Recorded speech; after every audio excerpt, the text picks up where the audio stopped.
All right, for more on this, let's bring in Art Laffer, former Reagan economist, Presidential Medal of Freedom recipient, and author of Taxes Have Consequences. Art, Venezuela and oil back in the news. We've got people in this country who are dying to use American energy, to produce American energy. And we're going out there to Venezuela and saying, gee, maybe if you have a sort of free election, we'll open up your spigots. What do you make of that? Well, it's like the oil reserve, using that, running that way down, anything you can do to there. But the thing I think is really important here is that we produce the cleanest, most efficient energy in the world. And why would we offshore it to, let's say, Venezuela or to other countries, which is much more polluting of the environment? It does a lot less. I mean, drilling oil and developing oil is not a pollutant. It's burning it that is. And if we produced it at home, we'd replace all these other places that make a lot less efficient oil. And I wish we'd do that. And plus jobs, of course, here. And this is what makes it so hard for me to buy the climate argument for this. When you're the guy saying, on the one hand, we need to reduce fossil fuel dependence, and on the other hand, open up Venezuela, which is dirtier. It's like, guys, basic logic here. If we've got a climate problem, it's across the entirety of the globe, not in certain little sectors. Well, and also Venezuela is probably not the most democratic, free market, pro-growth, capitalist nation in the earth. Probably not. We should check the date on that. Well, check it out. But, I mean, seriously, this is not an administration you want to subsidize and have developed. I mean, they are in cahoots with Cuba and stuff. I mean, I wouldn't use that as the sole criterion, but this is there's just no logic for Venezuela, except that he doesn't want to give an inch on U.S. That's right. That's all it is. Yeah, it's just he doesn't want to give an inch to U.S. oil producers, period. That's it. End of game. And no matter what the consequences are, he's not willing to do that. Maybe he wants to try to keep gas prices from super painful levels, but doesn't want to do anything to bring it down to levels where the American economy. Well, he would like to bring it down, but not with American oil. Yeah. If we could get it. That's why I use the oil reserves and stuff like that. Gimmicks. Gimmicks. He uses gimmicks that hopefully gets him through an election, which in this case, if he was reelected, is a gimmick. Just joking. I got you, Art. I want to go to this. Okay, so the debate. I know you're fired up to talk about this. We had the Republican primary debate. We had all the candidates up there. I thought it was actually a very interesting debate. But one area where I thought you didn't see a lot of substance was the economy. And you've got these candidates who were on the stage running against the candidate who wasn't on the stage, who has an amazing tax track record, regulatory track record.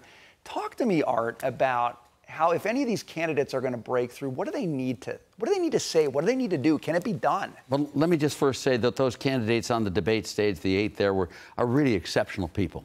And I think all of them would be great presidents. I mean, I like some of them a little more than others and stuff. But the reason it wasn't talked about was it would be a pro-Trump speech.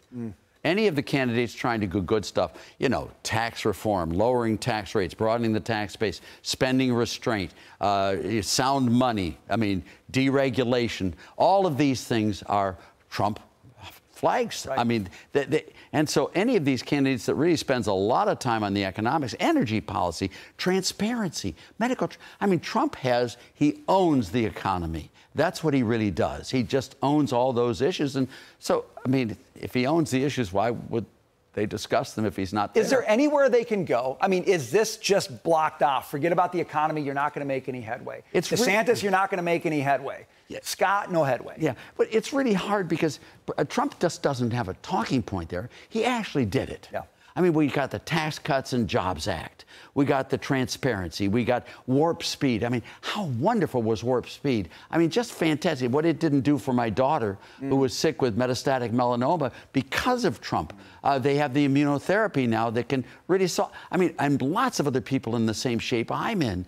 And, when you look at this, Trump really did a great job on all of this stuff. And these people have a hard time not only arguing the point with Trump, but Trump's already proven he's done it. It's not just talk. There's an interesting piece in the Journal today about how foreign governments are preparing for the possibility of another Trump presidency. And it's interesting because the articles about how they're nervous and because he's unpredictable. And I sit back and think maybe that's exactly how governments around the world should feel about a U.S. president with energy, who's always negotiating, who's always pushing U.S. terms. I think about China. I'd like those guys to be a little nervous about that. Well, what do you think? Well, let me just say that the one area where Trump is unpredictable and is a negotiating strategy is on trade. Yeah.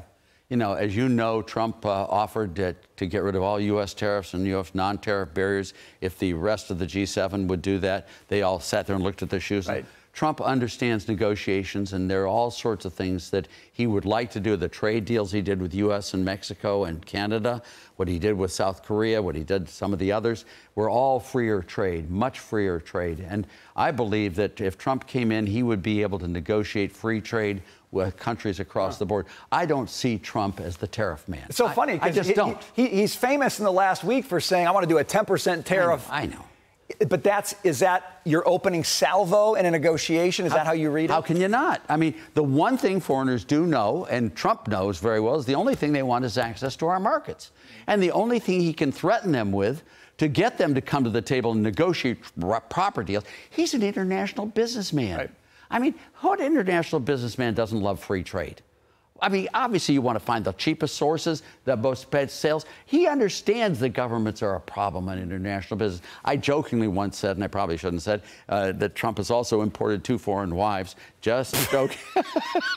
But in all jokes aside, Trump understands internationals. I believe he is negotiating to get free trade for the world. That's my story, and I'm going to stick to it, and I'm not going to change it because I really believe Trump is the right guy on trade as well, although it's really hard to argue that with all of his statements. Yeah, well, I'll tell you one thing. He never stops negotiating, and it probably tires out leaders around the world who are always dealing with the next demand that he's making. But the fact is, what are you supposed to be doing when you're the American president? You're supposed to be fighting on behalf of American interests, and that means going to these guys and saying things aren't right, let's do it differently. And that's all he did. I mean, he argued that on every case he did. I mean, look what he did with government spending. Look what he did with taxes. Look, I mean, it was phenomenal. Yeah. And that's why the other candidates really have a hard time talking at length about it. Well, and that's what we go back to. You've got to break through some of that energy. It's a very difficult thing to do. Art, we got to leave it there. Thank you, Brian. Good to see you, sir. Good to see you. Don't forget, Fox Business will be hosting the second Republican primary debate at the Ronald Reagan Presidential Library in Simi Valley, California. That's on Friday, September